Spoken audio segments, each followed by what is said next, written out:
ಶಿವಚಿದಂಬರ ಸುಗುರುನಾಥ ಸಂತ ಸಂಘ ಸತ್ಸಂಗ ಈ ಮಾಲಿಕೆಯಲ್ಲಿ ನಾವೇನು ಮಾತಾಡಬೇಕು, ಯಾರನ್ನು ಮಾತಾಡಿಸ್ಬೇಕು, ಈ ಪ್ರಯತ್ನ ನಂದು ಇದ್ದೇ ಇದೆ. ಆವಾಗ ನನ್ನ ಕಿವಿಗೆ ಬಿದ್ದದ್ದು ಹೆಸರು ಸಹೋದರಿ ವಿಭಾ ಬರಗಾಂವ್ಕರ್ ಅವ್ರದ್ದು. ಅವರು ಬಡ್ಲಿ ಕ್ಷೇತ್ರದ ಬಗ್ಗೆ ಹೇಳ ಅಂತ ಕೇಳಿದ್ರು. ಅದನ್ನೇ ನೀವು ಹೇಳಿ ಅಂತ ಅವ್ರನ್ನ ಕೇಳಿದೆ.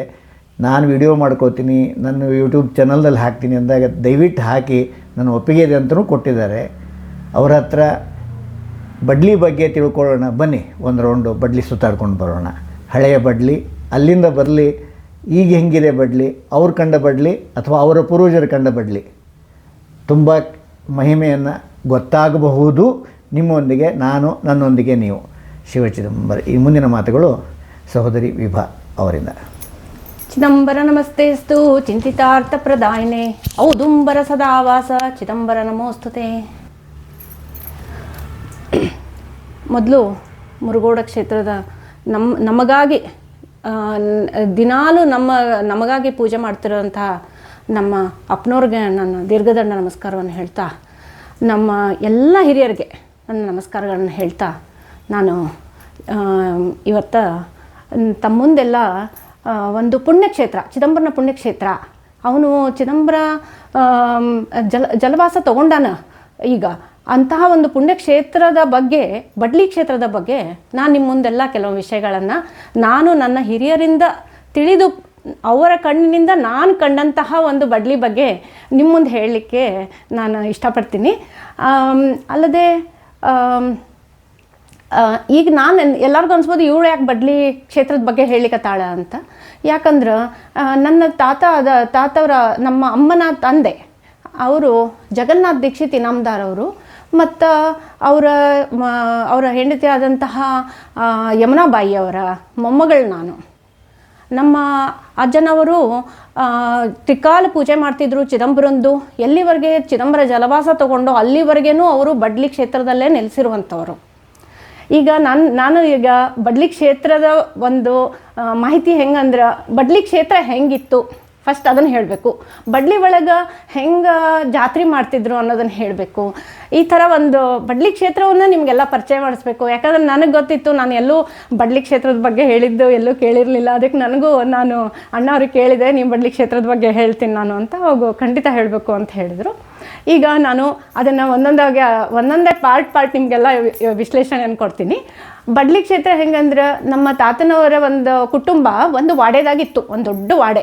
ಆ ವಾಡೆನಾಗ ಅವರು ತಮ್ಮ 7 ಜನ ಮಕ್ಕಳು, 3 ಜನ ಗಂಡು ಮಕ್ಕಳು 4 ಜನ ಹೆಣ್ಮಕ್ಳ ಜೊತೆಗೆ ವಾಡೆಯಲ್ಲಿ ವಾಸ ಮಾಡ್ತಿದ್ರು. ವಾಡೆ ಒಂದು ಪಕ್ಕದೊಳಗೆ ಅಲ್ಲಿ ತೋಟ ಇತ್ತು, ದೊಡ್ಡ ತೋಟ. ಅದು ಭಾಳ ಸುಂದರವಾಗಿತ್ತು ಅಂತ ಹೇಳ್ತಾರೆ. ಯಾಕಂದ್ರೆ ಆ ತೋಟದ ಬಗ್ಗೆನೂ ನಿಮ್ಗೆ ಹೇಳೇ ಬಿಡ್ತೇನೆ. ಈಗ ಏನಂದ್ರೆ, ಅಲ್ಲಿ ಸರಸ್ವತಿ ಮಾತೆಯವರ ಲಿಂಗರೂಪಿ ಒಂದು ದೇವಸ್ಥಾನ ಇತ್ತಂತ. ಅವರ ಆಶಯದ ಮೇರೆಗೆ ಅಲ್ಲಿ ಒಂದು ಅರಳಿ ಮರವನ್ನು ನೆಡಲಾಗಿತ್ತು. ಆ ಅರಳಿ ಮರಕ್ಕೆ ಸುತ್ತ ಕಟ್ಟೆ ಕಟ್ಟಿದ್ರಂತ. ಆ ಅರಳಿ ಮರ ಎಷ್ಟು ದೊಡ್ಡದಿತ್ತಂತಂದ್ರೆ 20 ಜನ ಕೈ ಹಿಡ್ಕೊಂಡು ಒಂದು ರೌಂಡ್ ನಿಂತ್ಕೊಂಡ್ರೆ ಅದು ಎಷ್ಟು ಪ್ರಮಾಣ ಆಗ್ತದ ಆ ಲೆಕ್ಕದಲ್ಲೇ ಅರಳಿ ಮರವನ್ನು ಇತ್ತಂತ. ಆ ತೋಟದ ದಂಡಿಗಿನ ಮಲಪ್ರಭಾ ನದಿ ಹರಿತಿತ್ತಂತ. ನಂತರ ಈಗ ಇನ್ನೊಂದು ಭಾಗಕ್ಕೆ ಹೋಗೋಣ. ಇನ್ನೊಂದು ಭಾಗದಲ್ಲಿ ಚಿದಂಬರನ ಗುಡಿ ಇತ್ತು, ಒಂದು ಸ್ವಲ್ಪ ದೂರ ಇತ್ತು. ಆದರೆ ಅದನ್ನು ಆ ಗುಡಿಗೆ ಹೋಗ್ಬೇಕಂದ್ರೆ ನೀವು ಮೆಟ್ಲ ಹತ್ತಿ ಹೋಗಬೇಕಾಗಿತ್ತು. ಈಗ ಆ ಗುಡಿ ಹೆಂಗಿತ್ತು ಅನ್ನೋದು ನಿಮ್ಗೆ ತಿಳಿಸ್ಬೇಕು ಅಂದ್ರೆ, ನೀವು ಈಗ ಮುರುಗೋಡ ನೋಡಿರಿ, ಗುರ್ಲೊಸರು ಹಾಗೆ ಇತ್ತು, ಬಡ್ಲಿನೂ ಹಾಗೆ ಇತ್ತು. ಈಗ ನೀವು ಮುರುಗೋಡದ ಒಂದು ಹೇಗಿದೆ ದೇವಸ್ಥಾನ, ಈಗ ಮುರುಗೋಡದ್ದು ಕೆಂಗೇರಿ ದೇವಸ್ಥಾನ ಹೆಂಗದ ಅನ್ನೋದನ್ನು ನೀವು ಅದನ್ನು ತಿಳ್ಕೊಂಡ್ರೆ ನೀವೀಗ ನಾನು ಹೇಳೋದು ನಿಮ್ಗೆ ಪೂರ್ಣ ರೀತಿಯಿಂದ ಅದು ಸೇಮ್ ಏನೂ ಬದಲಾವಣೆ ಇರಲಿಲ್ಲ ಅಂತ, ಹಂಗೆ ಇತ್ತಂತ. ಅದನ್ನು ಅಲ್ಲಿ ಏನಂದ್ರೆ, ಒಂದು ಲಿಂಗರೂಪಿ ಶಿವನ ದೇವಸ್ಥಾನ, ಅಲ್ಲಿ ಮುಂದೆ ನಂದಿ, ಮತ್ತು ಅಲ್ಲೇ ಪಕ್ಕಕ್ಕೆ ಹನುಮನ್ ದೇವಸ್ಥಾನ ಇತ್ತು, ಮತ್ತು ಮುಂದೊಂದು ಅರಳಿ ಮರ ಇತ್ತು. ಅದರ ಸುತ್ತ ಭಾಗದಲ್ಲಿ ದೊಡ್ಡ ಮರಗಳನ್ನು ಹಚ್ಚಿದ್ರಂತ. ಅದ್ರ ಮುಂದೆನ ಭಾಳಷ್ಟು ಹೂವಿನ ಗಿಡಗಳಿತ್ತಂತ. ದೊಡ್ಡ ಬಾವಿ ಇತ್ತು. ಅಲ್ಲೇ ಕುಂದ ಮಂಟಪ ಅಂತಂತಾರಂತ, ಯಜ್ಞ ಮಾಡಲಿಕ್ಕಿರುವಂಥ ಮಂಟಪ. ಅಲ್ಲೇ ಹೋಮಗಳನ್ನೆಲ್ಲ ಮಾಡ್ತಿದ್ರಂತ. ಅದೊಂದಿತ್ತಂತ ಅಲ್ಲೇ. ಆಮೇಲೆ ಇನ್ನು ಮುಂದಿನ ಭಾಗಕ್ಕೆ ಬರೋಣ. ನೆಕ್ಸ್ಟು ಊರಿನ ಮಧ್ಯದಲ್ಲಿ ಜಕಣಾಚಾರ್ಯರಿಂದ ನಿರ್ಮಾಣಗೊಂಡಂತಹ ಒಂದು ನಾರಾಯಣ ದೇವಸ್ಥಾನ, ಎದ್ದು ನಿಂತ ನಾರಾಯಣ ದೇವಸ್ಥಾನ ಇತ್ತು. ಅದರ ನೆಕ್ಸ್ಟು ದೇವಸ್ಥಾನ ಊರಿನ ಮುಂಭಾಗದಲ್ಲಿ ಕಲ್ಮೇಶ್ವರ ದೇವಸ್ಥಾನ ಇತ್ತು. ಇಷ್ಟು ದೇವಸ್ಥಾನಗಳು ಬಡ್ಲಿಯಲ್ಲಿ ಇದ್ದು. ಬಡ್ಲಿ ಒಂದು ಭಾಗ ರೋಡಿಗೆ ಸೇರ್ತಿತ್ತು, ಇನ್ನೊಂದು ಕಡೆ ಮಲಪ್ರಭೆ ಹರಿದಿದ್ಲು. ಭಾಳ ಭಾಳ ಸುಂದರವಾದದ್ದು ಊರು ಅಂತ ನಮ್ಮಮ್ಮ ಅವರೆಲ್ಲ ಹೇಳ್ತಾರೆ. ಆಮೇಲೆ ಈಗ ನೆಕ್ಸ್ಟ್ ಏನಂದ್ರೆ ನಮ್ಮ ಅಜ್ಜ ಏನು ಮಾಡ್ತಿದ್ರು ಬಡ್ಲಿ ಕ್ಷೇತ್ರದಾಗ ಇದ್ದಾಗ ಅಂದ್ರೆ, ಅಲ್ಲೇ ಅವರು ಬೆಳಗ್ಗೆ ಹೇಳೋದು, ಮನೆ ದೇವ್ರದೆಲ್ಲ ದೇವ್ರ ಪೂಜೆ ಮಾಡೋದು. ಆಮೇಲೆ ಏನು ಮಾಡೋದು ಅಂದರೆ, ಒಂದು ಸಣ್ಣ ಇಡ್ಲಿ ಒಲೆ ಹಚ್ಚಿಟ್ಟು ಅದ್ರ ಮೇಲೆ ಅನ್ನ ಮಾಡ್ಲಿಕ್ಕೆ ಇಡೋದು. ಇಟ್ಬಿಟ್ಟು ಚಿದಂಬರ ದೇವಸ್ಥಾನಕ್ಕೆ ಹೋಗೋದು. ಅಲ್ಲೆಲ್ಲ ದೇವ್ರ ಪೂಜೆ ಅದಿಷ್ಟು ಮುಗಿಸೋದು. ಅದು ಪೂಜೆ ಮುಗಿಸಿ ಸರಸ್ವತಿ ಮಾತೆ ದೇವಸ್ಥಾನಕ್ಕೆ ಹೋಗೋದು, ಅಲ್ಲಿ ಪೂಜೆ ಮುಗಿಸೋದು. ಆಮೇಲೆ ನಾರಾಯಣಪ್ಪಗೆ ಹೋಗೋದು, ಅಲ್ಲಿ ಪೂಜೆ ಮಾಡೋದು. ಅದೇನು ಪಕ್ಕ ಏನಿರಲಿಲ್ಲ, ಅವು ದೂರ ಇತ್ತು. ಅಲ್ಲಿಂದ ಕಲ್ಮೇಶ್ವರ ದೇವಸ್ಥಾನಕ್ಕೆ ಹೋಗೋದು, ಅಲ್ಲಿ ಪೂಜೆ ಮಾಡೋದು. ಅದಿಷ್ಟು ಪೂಜೆ ಮುಗಿಸ್ಕೊಂಡು ಮನೆಗೆ ಬರೋ ಅಷ್ಟೊತ್ತಿಗೆ ಮಧ್ಯಾಹ್ನದ ಸಮಯ. ಈಗ ಮತ್ತೆ ಚಿದಂಬರಂದು ತ್ರಿಕಾಲ್ ಪೂಜೆ ಆಗಬೇಕಲ್ಲ ಚಿದಂಬರಂದು, ಮತ್ತೆ ಬರೋದು, ಮತ್ತೇನು ಮಾಡೋದು, ಅನ್ನ ಎಲ್ಲ ತೊಗೊಳ್ಳೋದು, ಮತ್ತೆ ಹೋಗೋದು. ಅಲ್ಲಿ ಮತ್ತೆ ಚಿದಂಬರಂಗೆ ಮತ್ತೆ ಇದು ಅಲ್ಲಿ, ಯಾಕಂದ್ರೆ ಅಲ್ಲೇ ನೀರಿಂದನ ಎಲ್ಲ ಹಾಕಿ ತೊಳೆದು ಅವನಿಗೆ ಭಸ್ಮ ಇದನ್ನು ಎಲ್ಲ ಅವನಿಗೆ ಇದನ್ನು ಪೂಜೆ ಮಾಡಿ ಆಮೇಲೆ ನೈವೇದ್ಯ ಮಾಡೋದಿತ್ತು. ಅದನ್ನು ನೈವೇದ್ಯ ಮಾಡೋದು ಮತ್ತೆ ಬರೋದು. ಇದು ಅವನ ಒಂದು ಇಡೀ ದಿನದ ಒಂದು ಮಧ್ಯಾಹ್ನದ ತನಕ ಇಷ್ಟ ಆಗ್ತಿತ್ತು ಅವನಿಗೆ ಕೆಲಸ ಮಾಡಲಿಕ್ಕೆ. ಆಮೇಲೆ ಇದಾದಮೇಲೆ ಸಾಯಂಕಾಲ ಮತ್ತೆ ಅದು ಹಂಗೆ ಇರೋದು. ಏನಂದರೆ ಸಾಯಂಕಾಲ ಮತ್ತೆ ಹೋಗಬೇಕು, ಬಾವಿಯಿಂದ ನೀರು ಸೇರ್ಕೋಬೇಕು, ನೀರು ಹಾಕ್ಕೋಬೇಕು, ಮತ್ತೆ ದೇವ್ರ ಪೂಜೆ ಮಾಡಬೇಕು.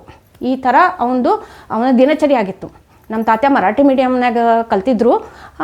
ಆವಾಗ ಅವ್ರೇನಂದ್ರೆ ಚಿದಂಬರನ ಬಗ್ಗೆ ಅವ್ರಿಗೇನಂದ್ರೆ ಅವ್ರ ಮಾತು ಭಾಳ ಕಡಿಮೆ. ಯಾವಾಗ ನೋಡಿದ್ರು ಚಿದಂಬರ ಧ್ಯಾನ, ಅದರಲ್ಲೇ ಮಗ್ನ ಆಗಿಬಿಟ್ಟಿರೋದು. ಅವರು ಯಾವಾಗೂ ಜಪಮಾಲೆ ಹಿಡ್ಕೊಂಡು ಅವರು ಚಿದಂಬರನ ಜಪ ಮಾಡ್ತಿದ್ರಲ್ಲ, ಅವರು ಕೈಯಾಗ ಜಪಮಾಲೆ ಇಲ್ಲ ಅಂದ್ರೂ ಅವ್ರ ಕೈ ಜಪಮಾಲೆ ಹೆಂಗೆ ತಿರುಗ್ತದೆ ಹಂಗೆ ಅದೇ ಥರನ ನೋಡೇವು ನಾವು. ಅಷ್ಟು ಚಿದಂಬರನಲ್ಲಿ ಆಸಕ್ತಿ, ಚಿದಂಬರವನ್ನು ಅಂದುಬಿಟ್ರೆ ನಾವು ಎಲ್ಲ ನಮಗೆ ಎಲ್ಲ ಆಗ್ತದೆ ಅನ್ನೋಂಥ ಇದನ್ನು ಅವ್ರನ್ನ ನೋಡಿದಾಗ ನಾವು ತಿಳ್ಕೊಂಡೇವೆ. ಈಗ ನೆಕ್ಸ್ಟ್ ನಾವು ಅಲ್ಲೇ ಜಾತ್ರೆ ಹೆಂಗೆ ನಡೀತಿತ್ತು ಅಂತ ತಿಳ್ಕೊಂಡು, ಅಲ್ಲಿನೂ ಸಹಿತ 7 ದಿನದ ಜಾತ್ರೆ ನಡೀತಿತ್ತು. 7 ದಿನದ ಜಾತ್ರೆ ಒಳಗೆ ಏನಾಗೋದಂದ್ರೆ, ಎಲ್ಲ ಸಾಮಗ್ರಿಗಳನ್ನು ಸೇರಿಸ್ಕೋಬೇಕಲ್ಲ. ಅವಾಗಿನ ಪರಿಸ್ಥಿತಿಗೂ ಈಗಿನ ಇದಕ್ಕೂ ಭಾಳ ವ್ಯತ್ಯಾಸ ಅದ. ಅವರು ತಮ್ಮಲ್ಲಿ ಏನೇನು ಬೆಳೀತಿದ್ರು ಎಲ್ಲನೂ ಸೇರಿಸ್ತಿದ್ರು. ಆದರೂ ಕಡಿಮೆ ಬಿತ್ತಂದ್ರೆ ಬೇರೆ ಊರುಗಳಿಗೆ ಹೋಗಿ ಭಕ್ತರಿಂದ ಸ್ವಲ್ಪ ಎಲ್ಲ ತೊಗೊಂಡು ಎಲ್ಲ ಬಂದು ಜಾತ್ರೆ ಮಾಡ್ತಿದ್ರು. ಜಾತ್ರೆ ಮಾಡ್ಬೇಕಾದ್ರೆ ದಿನ ಒಂದೊಂದು ದೊಡ್ಡದಾಗಿ ಹೋಮ ಮಾಡೋರಂತ, ಒಂದೊಂದು ಕೊಳಗ ಅಷ್ಟು ತುಪ್ಪ ಬೇಕಾಗ್ತಿತ್ತಂತ ಒಂದು ದಿವ್ಸಕ್ಕೆ. ಇವರು ನಮ್ಮಮ್ಮ ಅವ್ರಿಗೆಲ್ಲ ಏನಂದ್ರೆ 1 ತಿಂಗಳ ತನಕ ಮನೆಗೆ ಹೋಗಿ ದುಡ್ಡು ಕೊಟ್ಟು ಬೆಣ್ಣೆ ಸಂಗ್ರಹ ಮಾಡಬೇಕಾಗ್ತಿತ್ತಂತ. ತಂದು ತುಪ್ಪ ಎಲ್ಲ ಕಾಸಿ ಇವತ್ತು 1 ಆತು 2 ಆತು 3 ಆತು ಅಂತ ಹಿಂಗೆ 7-8 ತುಪ್ಪದ್ದು ಇದು ಮಾಡಬೇಕಾಗ್ತಿತ್ತು ಅವರು.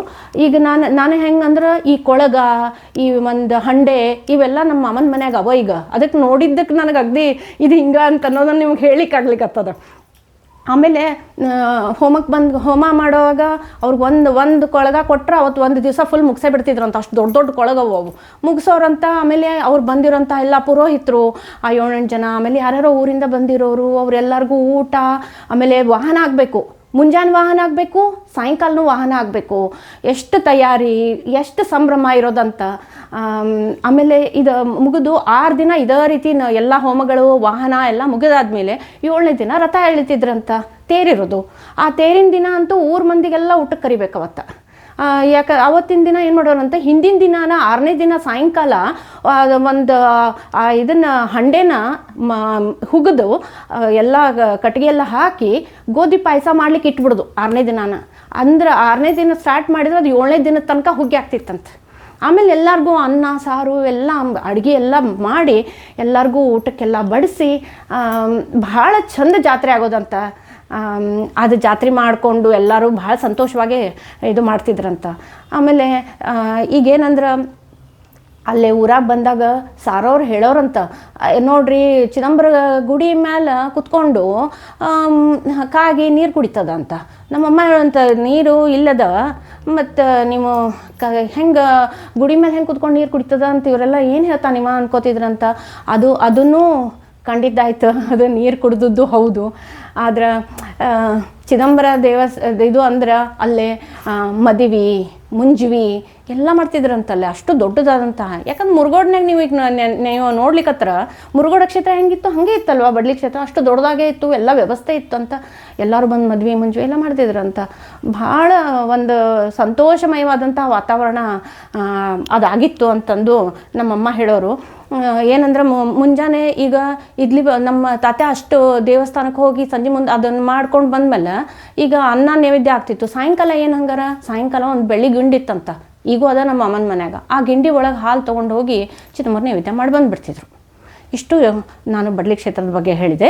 ಅಲ್ದನೆ ಈಗ ನಾನೇನು ಹೇಳ್ತೀನಿ ಅದಕ್ಕೆ ಏನಂದ್ರೆ, ಈಗ ನಮ್ಮ ಬೆಳಗಾವಿ ಮಾಮನ ಮನೆ ಒಳಗೆ ಚಿದಂಬರ ದೀಕ್ಷಿತರು ಧರಿಸಿರುವಂತಹ ರುದ್ರಾಕ್ಷಿ ಆಗಿರ್ಬೋದು, ಅವ್ರು ಕೂತಿರುವಂತಹ ಮಣಿ ಆಗಿರ್ಬೋದು, ಅಲ್ದನ ಅವ್ರ ಪಾದಕ ಆಗಿರ್ಬೋದು, ಅವೆಲ್ಲ ಈಗೂ ಪೂಜಾಗೆ ಇಟ್ಟಾರ. ನಾವು ನೋಡಿದ್ದೀವಿ. ಅಲ್ದ ಉತ್ಸವ ಮೂರ್ತಿಗಳು ಬಡ್ಲಿ ಒಳಗೆ ಏನಿದ್ದು ಅವೆಲ್ಲ ನಮ್ಮ ಮಾಮನ ಮನೆ ಒಳಗೆ ಈಗೂ ಉತ್ಸವ ಮೂರ್ತಿಗಳವ, ಈಗೂ ಪೂಜೆ ಆಗ್ಲಿಕ್ಕತ್ತದ ಅಲ್ಲೇನು. ನನಗೇನು ಹೇಳಂದ್ರೆ, ಒಂದು ಶಿವ ಏನಂದ್ರೆ ಅವರು 1000 ಕಲ್ಪಗಳಷ್ಟು ತಪಸ್ಸು ಮಾಡಿರ್ತಾರೆ ಅಂಥ ಒಂದು ಶಿವನ ಇದನ್ನು ನಮ್ಮ ಚಿದಂಬರ ಜಲವಾಸವನ್ನು ತಗೊಂಡಾನ ಅಂದ್ರೆ ಅದೊಂದು ಬಹಳ ಪುಣ್ಯ ಕ್ಷೇತ್ರ. ಅದು ನಾವೀಗ ಏನಂದ್ರೆ ಜಲ ಅಂದ್ರೆ ಅಪ್ ಅಂದ್ರೆ ಜ್ಞಾನ. ನಮ್ಮ ಚಿದಂಬರ ಜ್ಞಾನ ಕೊಡುವಂತಹ ಚಿದಂಬರ ಅವರು ನಮ್ಮ ಚಿದಂಬರನವರು ನಮಗೆ ಜ್ಞಾನವನ್ನು ಕೊಡ್ತಾರ. ಅಲ್ದನ ಶಂಕರ ಅಂದ್ರೆ ಅವ ಯಾವಾಗಿದ್ರು ನಮಗೆ ಅವನ ಯಾವಾಗೂ ನಮ್ಮ ಮಂಗಳವನ್ನು ಕೊಡುವಂಥವನು. ಅವನ ಕೈಯಲ್ಲಿನೇ ಇದೆ, ನಮಗೆಲ್ಲಾನು ಕೊಡ್ತಾನ ಅವನು ಅನ್ನೋದು ಇದೆಲ್ಲ ಹೇಳ್ತಾ ಇರೋದು ನಾನು ಚಿದಂಬರನ ನಂಬಿರೋ ವಿಷಯನ ನಾನು ನಿಮಗೆಲ್ಲ ಹೇಳಿಕತ್ತೀನಿ. ಚಿದಂಬರ ಅಂದ್ರೆ ಚಿದಂಬರ ಏನಂದ್ರೆ ಚಿದಂಬರ ಸರ್ವವ್ಯಾಪಿ, ಅವನು ಆಕಾಶ ಚಿದಂಬರ. ಎಷ್ಟು ನಮ್ಮ ಅಂಬರ ಎಷ್ಟು ಇದು ದೊಡ್ಡದಾಗಿದೋ ಅಷ್ಟೇ ಚಿದಂಬರನೂ ಅಷ್ಟೇ ವ್ಯಾಪಿಸಾನ. ಅದಕ್ಕೆ ನಾವೆಲ್ಲ ಏನು ಮಾಡೋದಂದ್ರೆ ಆ ಚಿದಂಬರ ಇದ್ದ ನೀರನ್ನು ನಾವೇನು ಮಾಡ್ಕೋಬೋದು, ಪ್ರೋಕ್ಷಣೆ ಮಾಡಿಕೊಂಡು ಚಿದಂಬರ ಅನ್ಬೇಕು ಮೇಲೆ ಆಕಾಶವನ್ನು ನೋಡಿ. ಅವಾಗ ಚಿದಂಬರ ನಮ್ಗೆಲ್ಲಾನು ಕೊಡ್ತಾನೆ. ಈಗ ನೋಡ್ರಿ, ಯಾವಾಗ ಶಿವನ ತಲೆ ಮೇಲೆ ಗಂಗೆ ಹರಿದಾಗ ಅದು ನಮಗೆ ಪುಣ್ಯ ಬರ್ತದ, ನಮ್ಮ ಪಾಪಗಳನ್ನೆಲ್ಲ ವಿಮೋಚನೆ ಮಾಡ್ತಾಳೆ ಅಂತ ನಾವೆಲ್ಲ ಹೇಳ್ತೀವಿ. ಇಲ್ಲೇ ನಮ್ಮ ಚಿದಂಬರದ ತಲೆ ಮೇಲೆ ಮಲಪ್ರಭೆ ಪುಣ್ಯವನ್ನು ಇದಿರುವಂತಹ ಒಂದು ಮಲಪ್ರಭೆ ಹರಿದು ಅದು ಕ್ಷೇತ್ರ ಅಷ್ಟೇ ಪಾವನ ಆಗಿರುವಂತಹ ಕ್ಷೇತ್ರ ಆಗಿದೆ. ಅದಕ್ಕಾಗಿ ಎಲ್ಲರೂ ಚಿದಂಬರನ ನೆನೆಸುತ್ತಾ ಆ ಒಂದು ನೀರನ್ನು ಸಿಂಪಡಿಸ್ಕೊಂಡು ಚಿದಂಬರ ಅಂದ್ಬಿಟ್ರೆ ನಮ್ಮ ಎಲ್ಲ ಪಾಪಗಳ ವಿಮೋಚನೆ ಆಗಿ ನಮಗೆಲ್ಲ ಜ್ಞಾನ ಸಂಪಾದನೆ ಆಗಿ ನಮಗೆಲ್ಲ ಇದು ಕೊಡಲಿ ಅನ್ನೋದು ಕೊಡ್ತಾನೆ ಅನ್ನೋದು ನನ್ನ ನಂಬಿಕೆ. ಅದಕ್ಕಾಗಿ ನಿಮ್ಮೆಲ್ಲ ಇದು ಚಿದಂಬರನ್ನ ನನಗೆ ಇನ್ನೊಂದು ಇದನ್ನೇನು ಹೇಳಬೇಕಾಗಿದೆ ಅಂದ್ರೆ, ನಾನು ಎಷ್ಟು ಪುಣ್ಯ ಮಾಡೇನಿ. ನಾನು ಸಣ್ಣವಳಿದ್ದಾಗೂ ನಮ್ಮಮ್ಮ ಎಲ್ಲರೂ ಬೆಳಗ್ಗೆ ಎದ್ದ ತಕ್ಷಣ ಕಾಕಲಾರ್ತಿ ಹಾಡು ಹೇಳಬೇಕು, ಇಡೀ ದಿನ ಹಾಡು ಕೇಳಿಸ್ಕೋದು, ಇದೇ ಥರನ ಬೆಳೆದೆ. ನನ್ನ ಚಿಕ್ಕಮ್ಮ ರತ್ನಾಬಾಯಿ ಕುಲಕರ್ಣಿ ಅಂತ ತಮಗೆಲ್ಲ ಗೊತ್ತಿರಬಹುದು. ಅವರು ಚಿದಂಬರನ ಬಗ್ಗೆ ಭಯಂಕರ. ಅವ್ರು ನಮ್ಗೆ ಯಾವಾಗ ಹೇಳೋರು, ಯಾವ ಸಮಯ ಯಾವ ಗಳಿಗಿಲ್ಲ ಶಿವ ಚಿದಂಬರ ಅಂತಂದು ಜಪ ಮಾಡ್ರಿ, ಅವ ಎಲ್ಲ ನಮಗೆ ಸರಿ ಮಾಡ್ತಾನ ಅಂತ ಹೇಳೋರು. ನಮ್ಮ ಮಾವಂದ್ರೆಲ್ಲ ನಮಗೆ ಚಿದಂಬರನ ಬಗ್ಗೆ ಭಾಳಷ್ಟು ವಿಷಯಗಳನ್ನು ಹೇಳೋರು. ಮತ್ತು ನಮಗೆ ಇಲ್ಲಿ ಮದುವೆಯಾಗಿ ಬಂದಮೇಲೆ MG ಪರ್ಗಾಂವ್ಕರ್ ಅವ್ರು ನಮ್ಮ ಮಾವರು ಅವರೂ ನಮ್ಮ ಮನೆ ಒಳಗೂ ಭಾಳ ಚಿದಂಬರನ ಬಗ್ಗೆ ಮಾಡೋರು. ಅವ್ರಿಗೆ ನಮ್ಮ ಅತ್ತೆಯವ್ರಿಗಂತೂ ಚಿದಂಬರ ಅನ್ನೋದು ಇದು ಇಲ್ಲವೇ ಇಲ್ಲ. ಅವರ ಪುಸ್ತಕವನ್ನೂ ಬರೆದ್ರು ಚಿದಂಬರನ ಬಗ್ಗೆ. ನಮ್ಮ ಮನೆಯೊಳಗೆ ಎಷ್ಟು ಒಂಥರ ಸತ್ಸಂಗ ಅನ್ನೋದಕ್ಕೆ ನಮ್ಮ ಮನೆಯೊಳಗನ ಎಲ್ಲರೂ ಯಾವಾಗ ನೋಡಿದ್ರು ಚಿದಂಬರ ಅಂತ ಮಾತಾಡ್ತಾನೆ ಇರ್ತೀವಿ. ಊಟ ಆದ್ರೂ ಸಹಿತ ಚಿದಂಬರ ಊಟಕ್ಕೆ ಹಾಕಿದ ಅನ್ನೋ ಲೆಕ್ಕಕ್ಕೆ ನಾವು ಮಾತಾಡ್ತೀವಿ. ಅಷ್ಟು ಚಿದಂಬರನ ನಮ್ಮ ಮೇಲೆ ಕೃಪಾದ. ನನಗೆ ಅದು ಇನ್ನೂ ಏನು ಖುಷಿ ಅಂದ್ರೆ, ನಂದೊಂದು ಚಿದಂಬರ ಸೇವಾ ಸಮಿತಿ ಇದು ಬೆಂಗಳೂರದಲ್ಲ, ಇದು ಒಂದೊಂದು ದೊಡ್ಡ ಕುಟುಂಬ. ಇವರೆಲ್ಲ ನಮ್ಗೆ ಎಷ್ಟು ಆತ್ಮೀಯರು. ನಾವೆಲ್ಲರೂ ಕೂಡಿ ಹೋಗಿ ಭಜನೆ ಮಾಡಿದಾಗ ಅಲ್ಲಿ ಸಿಗುವಂಥ ಆನಂದ ಅದು ಅಪಾರ. ಅದನ್ನು ಹೊರಳಿಸ್ಲಿಕ್ಕೆ ಆಗಂಗಿಲ್ಲ. ಇದೆಲ್ಲ ನನ್ನ ಕುಟುಂಬಕ್ಕೂ ನಾನು ಭಾಳ ಇದಕ್ಕೆಲ್ಲ ಇದು ಮಾಡಿದ್ದಕ್ಕೆ ನಾನು ಭಾಳ ಚಿರಋಣಿ ಆಗೇನಿ. ನಮ್ಮ ಚಿದಂಬರ ಹಿಂಗೆ ನಮ್ಮನ್ನೆಲ್ಲ ಸಂತೋಷವಾಗಿ ಆನಂದವಾಗಿ ಎಲ್ಲ ಇಡಲಿ. ಎಲ್ಲರೂ ಹಿಂಗೆ ಸಂತೋಷವಾಗಿರೋಣ, ಸತ್ಸಂಗದಲ್ಲಿ ಇರೋಣ. ಇಷ್ಟ ನಾನು ಚಿದಂಬರನ ಬಗ್ಗೆ ಹೇಳಲಿಕ್ಕೆ ಇಷ್ಟಪಡ್ತೀನಿ. ನಮಸ್ಕಾರ, ಧನ್ಯವಾದಗಳು. ಸಹೋದರಿ ವಿಭಾ ಅವರು ನಮ್ಮನ್ನು ಮೊದಲು ಬಡ್ಲಿ ಕರ್ಕೊಂಡು ಹೋದರು. ಮಲಪ್ರಭಾದೊಳಗೆ ಚಿದಂಬರ ನೀರೊಳಗಿದ್ದದ್ದನ್ನು ಹೇಳಿದರು. ಕಣ್ಣು ಮುಂದೆ ಜಾತ್ರೆನೂ ಕಟ್ಟಿಕೊಟ್ರು. ಇನ್ನು ಇಂಪಾರ್ಟೆಂಟು ತುಪ್ಪ ಯಾವ ರೀತಿ ಹೋಮ ಮಾಡ್ಯಾನ ಸ್ವಾಮಿ ಟೈಮ್ದಲ್ಲಿ ಅಂತ ಅದನ್ನು ಹೇಳಿಕೊಟ್ರು. ಕಲ್ಪನೆನೂ ಮಾಡೋಕ್ಕಾಗಲ್ಲ. ನಮ್ಮ ಜೀವಮಾನದಲ್ಲಿ ಅಷ್ಟು ತುಪ್ಪ ಅವರು ಸಪ್ತಾಹದಲ್ಲಿ ಮಾಡಿದ್ರಂತೆ, ಹೋಮಕ್ಕೆ ಯೂಸ್ ಮಾಡಿದ್ರಂತೆ. ಇವನ್ನೆಲ್ಲ ಕಣ್ಣು ಮುಂದೆ ಕಟ್ಕೋಬೇಕು. ಮೋಸ್ಟ್ಲಿ ನಾನು ಬಡ್ಲಿ ಕ್ಷೇತ್ರಕ್ಕೆ ಹೋಗಿದ್ದೀನಿ, ಈ ಹೊಸ ಬಡ್ಲಿ ನೋಡಿದ್ದೀನಿ. ಹಳೆ ಬಡ್ಲಿ ಇವತ್ತು ನನ್ನ ಕಣ್ಣು ಮುಂದೆ ಬಂತು. ಈ ಕಣ್ಣು ಮುಂದೆ ಬದಲಿ ನಿಮ್ಮ ಕಣ್ಣು ಮುಂದೆನೂ ಬರಲಿ ಅಂಥೇಳಿ ನಿಮಗೂ ಇದನ್ನು ಸಮರ್ಪಿಸ್ತಾ ಇದ್ದೀನಿ.